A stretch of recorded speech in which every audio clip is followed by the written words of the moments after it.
이명박 씨가 1월 1일 날 현충원을 참배했습니다. 또 기자들이 물었겠죠. 아랍에미레이트 특사 관련해서 이면 합의설 뭐 등등을 물었겠죠. 이명박 성대모사 가능하신 분 한 읽어주세요. 푸나님이 잘하잖아요. 난 딱 한 글자밖에 못해. 내가 말 안 하는 것이 국가에 도움이 되겠지? 뭐 이런 식으로 이야기를 했다는 거예요. 여러분들 다 아시겠지만 관련이 있으면 다스를 왜 나한테 물어. 관련이 있는 것만 답을 피합니다. 자신이 있는 건 적극적으로 이야기하죠. 네. 혀를 낼름거리면서 국립현충원에서 맞아. 경우 없이 뱀도 아니고 2018년 이번에 왼쪽으로 내밀었어요? 오른쪽으로 내밀었어요? 혀를? 근데 이 사람은 약간 입술이 건성인가 봐요. 좌우로 내림내림거리는 것 같아요. 아니 이게 왼쪽과 오른쪽으로 내밀 때 진실을 얘기할 때와 거짓을 얘기할 때 표가 나거든요. 그 사람은. 그 눈동자 말씀하시는 거 아니에요, 그거는? 아니에요. 습관이 있어요. 이제 새해에는 뭐 우리나라가 뭐 경제가 쪽 개뿔이다 주식시장 마감한 거 보셨죠? 예. 엄청나더만요. 대외 내적으로 좋아요, 아주 좋아. 지금 2018년 안에 3천 돌파한다는 예측이 굉장히 많더라고요. 그리고 김정은마저도 지금 문재인 대통령한테 손을 내밀고 있어. 문재인 대통령이 운전을 한 차에 좀 태워달라고. 그런 옆자리에. 근데 지금 이명박은 뭐 국가를 걱정하고 뭐 전 세계적으로 우리나라가 뭐 어렵네 이런 개소리를 해봐야 주진우 기자의 말에 의하면 날마다 모여서 대책회의 한다잖아요. 특별히 저번에 왜 송년회 바로 전에 자기들끼리 모였을 때 불러 모으는 인사들 보면 그 당시에 민정수석, 검찰총장 이런 사람들 모아가지고 법적인 대응 준비하고 있는 거예요. 완전히 백조예요, 백조. 물밑에서는 막 뭔가 준비하고 있으면서 왜 그걸 나한테 물어? 이렇게 묻고 있다고. 현충원 참배 갈 때 뭐 김황식 옆에 이재호, 뭐 이동관, 최희중 이런 사람들이 쫄쫄쫄 따라다니는 거 보면서 정말 이게 아직도 빨아먹을 게 있나 싶더라고요. 도대체 이명박한테 뭐가 그렇게 대단한 게 있길래 아직까지 이렇게 줄을 서서 다니는가 싶은 생각이 저수지 들었어요. 있잖아요. 저수지. 큰 저수지. 아니야. 뭐 정치적인 도의적인 것도 있겠지만 서로 연락 잘 지내다가 무슨 수사 시작된다니까 연락 안 하는 것도 약간 도의적인 측면도 있겠지만 저번에 봤잖아요. 국정원 통해서 자기 편도 뒤쫓아 하는 사람들이에요. 적폐들은 뭉치에서 하는 거예요. 우리 연말 송년회 때 그렇잖아요. 여기서 자리 비우면 나부터 까일 것 같으니까 화장실 못 나가고 이런 거랑 똑같이 자리를 비울 수 없는 거죠. 자, 근데 자유한국당이 참 스타일대로 임종석 실장의 문재인 정부의 탈원전 그래서 아랍에미레이트와 사이가 나빠졌다고 의혹을 제기했다가 지금 언론들이 일제히 단독 근데 알고 보니 단독도 아닌 그게 진짜 웃긴 것 같아. 검찰이 원세훈 수사하는 과정에서 나온 정보를 갖고 하나씩 주면서 그래서 이제 열심히 기자가 들고 왔겠지. 보도국까지 와갖고 단독입니다.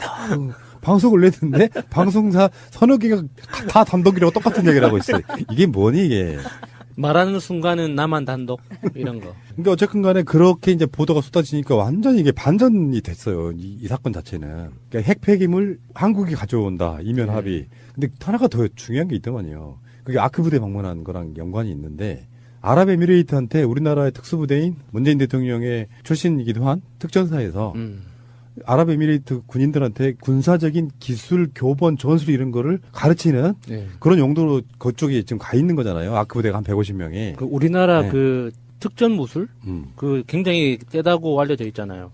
그런데 이게 몇 년 지나고 나니까 배울 게 사라진 거예요. 그래서 좀 바꿔달라 했더니 잠깐만 생각 좀 해볼게 하고 지금 그게 또 몇 년 끌었다는 거야 박근혜 때. 그때 뿔이 나서 지금 뭐 원전을 뭐 한 해 뭐 하네 이런 식으로 이야기가 나온다. 이야기가 뭐 유력한 언론들이 보도를 하니까 전혀 맥락이 없지는 않을 것 같다는 생각이 들어요. 그렇게 되니까 자유한국당 김성태 같은 경우는 처음에는 조용했어요. 홍준표도 한 며칠은. 그러고 다시 꺼낸 게 뭐냐면 그것이 사실인지 임종석 실장이 우리가 처음에 이야기했던 게 사실인지 다 규명해보자. 이런 식으로 또 다시 또 물을 말아요. 물타기. 요즘은 김성태 의원은 모든 사건을 게이트를 붙이더만요. 예, 뭐 뭐든지 무슨 뭐 논란이 되고 있는 건 다 게이트라고 부르더라고요. 그러니까 문이라고 문. 문 대통령의 문. 게이트. 근데 얘네들 이게 정말로 민주당하고 국민의당하고 정의당이 그래? 해보자. 그러고서 그게 국정조사 시작하면 어떡하려고 그러지 얘네들. 뻘쭘하니까 부끄러워서 어쩔 수 없이라도 그렇다고 깽깽할 수는 없잖아요. 아무튼 적폐 새끼들이에요. 보면 좀 조용히라도 있으면 어디가 반성이라도 하나부터 하는데 꼭 물을 타요. 그것이 사실인지 이것이 사실인지 한번 훑어보자 해놓고 막상 협상에 딱 하면 안 해. 질질 끌면서. 왜 국회 운영위원장 가져올 줄 알았잖아요. 못 가져왔어요. 국회 원구성이 1기, 2기에서 2년씩 나누잖아. 근데 그 당시에 여당이었을 때 여당이었던 그 당시 새누리당 원내대표가 맞는 게 그렇게 되니까 이번 협상에서 물론 더불어민주당도 여러 가지를 얻긴 했어요. 얻긴 했는데 다른 거 내주고 그럼 니들이 그러면 국회 운영위원장 1기까지 해 이렇게 된 거예요.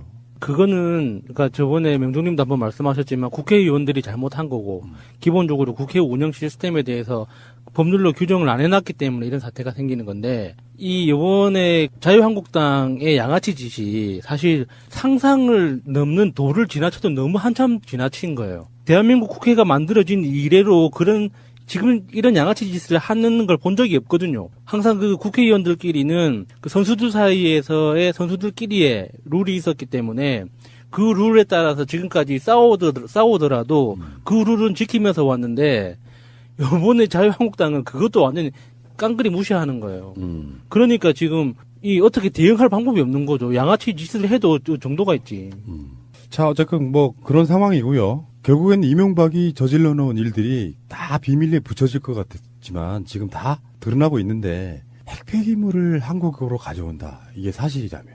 그러면서 원전 관련한 리베이트 일부는 드러났잖아요. 원세훈 전 원장이 얼마를 받았네 마네 이런 식으로 이야기하고 있는 거고. 그 다음에 지금 다스 이야기로 잠깐만 넘어갈게요. 다스 격리 직원이 횡령했다 하는 그 격리 직원 있잖아요. 보도를 보니까 그 회사를 잘 다니고 있어. 정말 어이가 없더라고요. 그래서 잘 다니고 있어요. 그것도 똑같은 격리 일을 하면서. 조모 씨가 횡령한 게 120억 정도 되는데 5억 원 중에서 5억 원은 조 씨와 협력업체 격리과장 이모 씨가 유흥비와 생활비 등으로 사용한 것으로 파악됐다. 이게 이제 특검 때 이야기인데.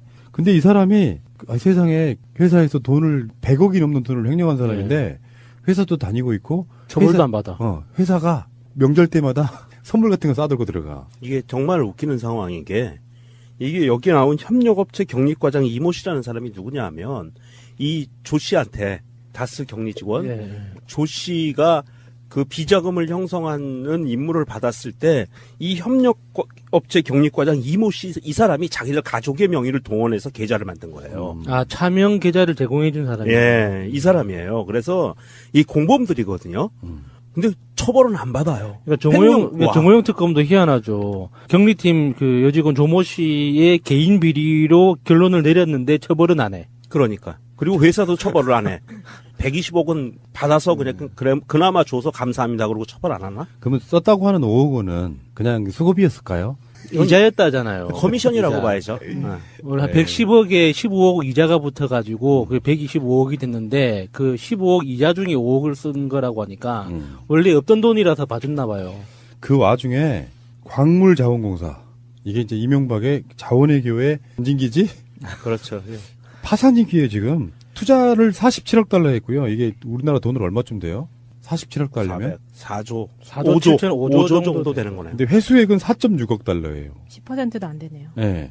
내년 만기 금융부채가 7,403억인데 이게 지금 국회에서 부결시켰어요. 좀 도와줄까 하고 국회에서 했는데 국회에서 부결돼가지고 그 1조 원 추가 지원해서 뭔가 할 수 있게 하려고 그랬는데 국회에서도 그냥 이거를 부결시켜버리고 나니까 실제로 이제 여기는 파산밖에 남지 않은 상황이에요. 다른 방법이 없어요. 네, 광물자원공사 파산 이슈에 대해서는 이명박 정부 말 때 임기 마지막 해부터 계속 매해 국회에서 이슈가 됐었거든요.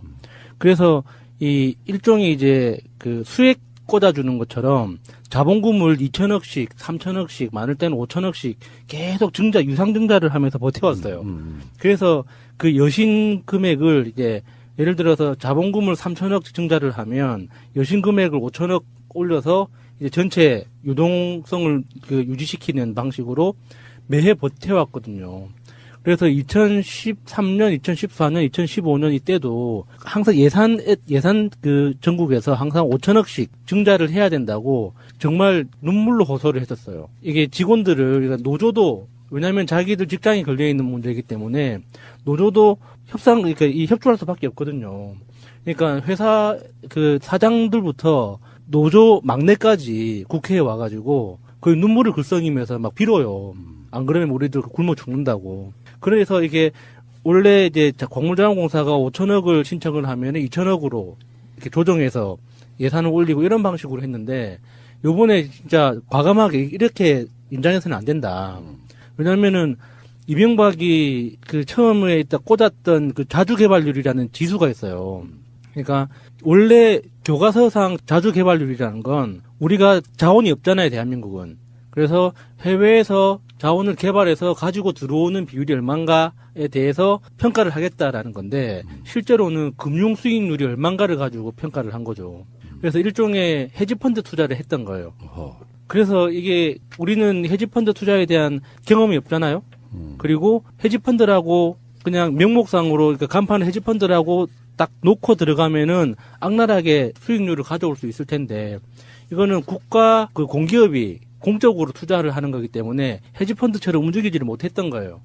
그래서 갖가지 안 좋은 그 규제는 다 받아가면서 억지로 돈을 밀어 넣으니까 다시 수익이 안 돌아오는 거죠. 아이고 참 이게 정말 이런 법도 만들어야 돼.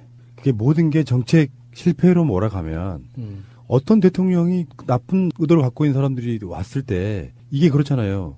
대통령은 그런 뜻이 없는데 자원광물공사 이런 데 사장이 그런 의도를 갖고 했다면 그 사람 바꾸거나 구상권 청구하면 되는데 대통령의 전반적인 정책을 뭔가 물어내기는 굉장히 힘든 부분이 있잖아요. 이건 도대체 투자를 해가지고 하나같이 다 실패를 했다면 성공 건수가 하나도 없잖아 지금.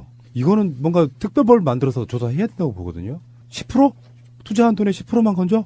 그것도 뭐 100억의 10%도 아니고. 개약. 네. 근데 이제 걱정되는 건 한 가지는 이거예요. 사실은 이제 이게 파산 절차를 밟아갈 확률이 높은데 해외에 있는 투자했던 곳들도 파산 절차를 밟는 거거든요, 같이.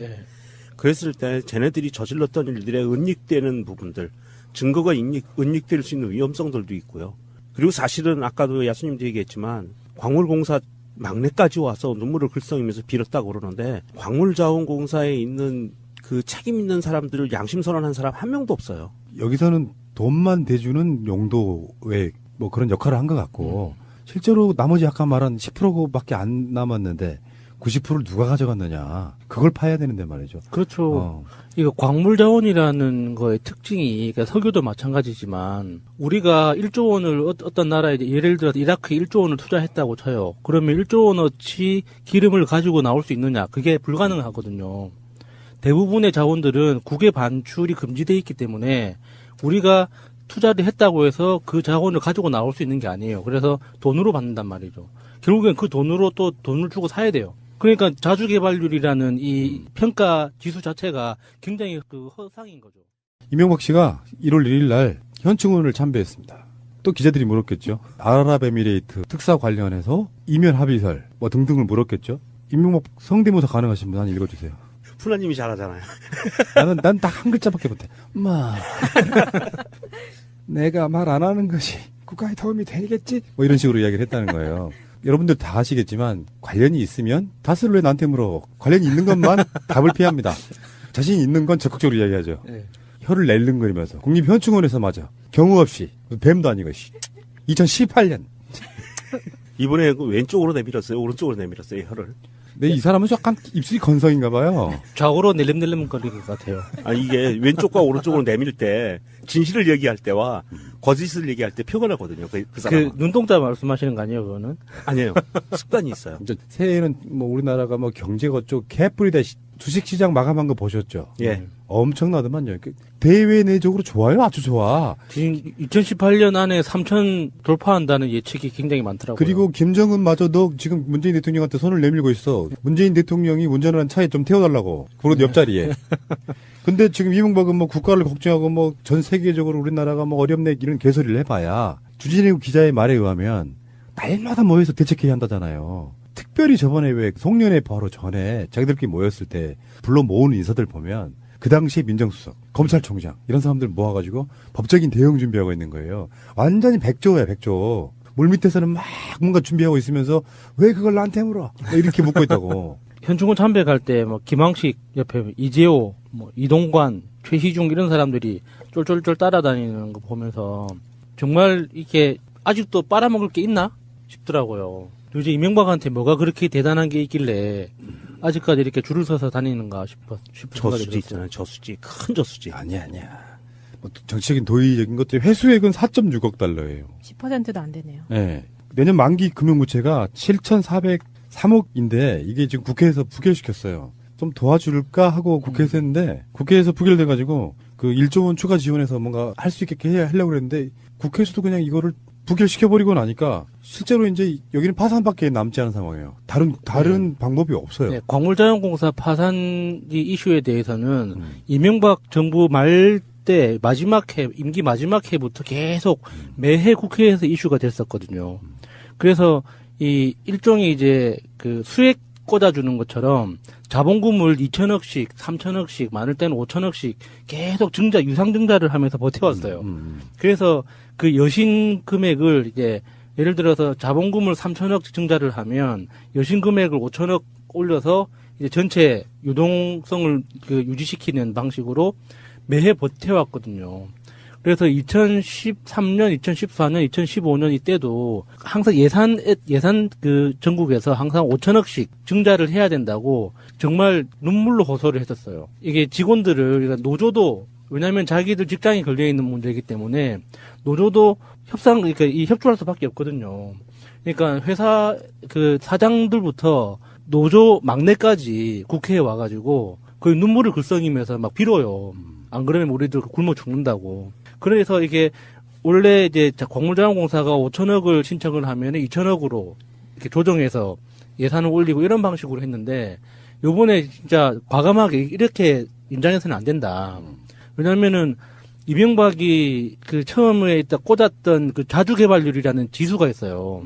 그러니까 원래 교과서상 자주개발률이라는 건 우리가 자원이 없잖아요, 대한민국은.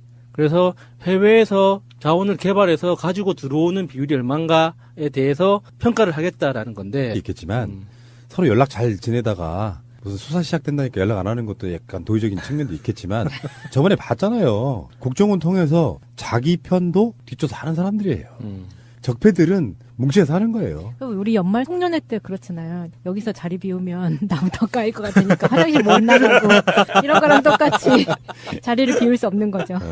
자, 근데 자유한국당이 참 스타일대로 임종석 실장의 문재인 정부의 탈원전, 그래서 아랍에미레이트와 사이가 나빠졌다고 의혹을 제기했다가 지금 언론들이 일제히 단독 근데 알고 보니 단독도 아닌 그게 진짜 웃긴 것 같아. 검찰이 원세훈 수사하는 과정에서 나온 정보를 갖고 하나씩 주면서 그래서 이제 열심히 기자가 들고 왔겠지. 보도국까지 와갖고 단독입니다. 방송을 냈는데 방송사 서너 개가 다 단독이라고 똑같은 얘기를 하고 있어요. 이게 뭐니 이게. 말하는 순간은 나만 단독 이런 거. 그러니까 어쨌든 간에 그렇게 이제 보도가 쏟아지니까 완전히 이게 반전이 됐어요. 이 사건 자체는. 그러니까 핵 폐기물 한국이 가져온다. 이면 합의. 근데 하나가 더 중요한 게 있더만요. 그게 아크부대 방문한 거랑 연관이 있는데 아랍에미레이트한테 우리나라의 특수부대인 문재인 대통령의 출신이기도 한 특전사에서 아랍에미레이트 군인들한테 군사적인 기술, 교본, 전술 이런 거를 가르치는 그런 용도로 그쪽에 지금 가 있는 거잖아요. 아크부대가 한 150명이. 우리나라 특전 무술? 굉장히 세다고 알려져 있잖아요.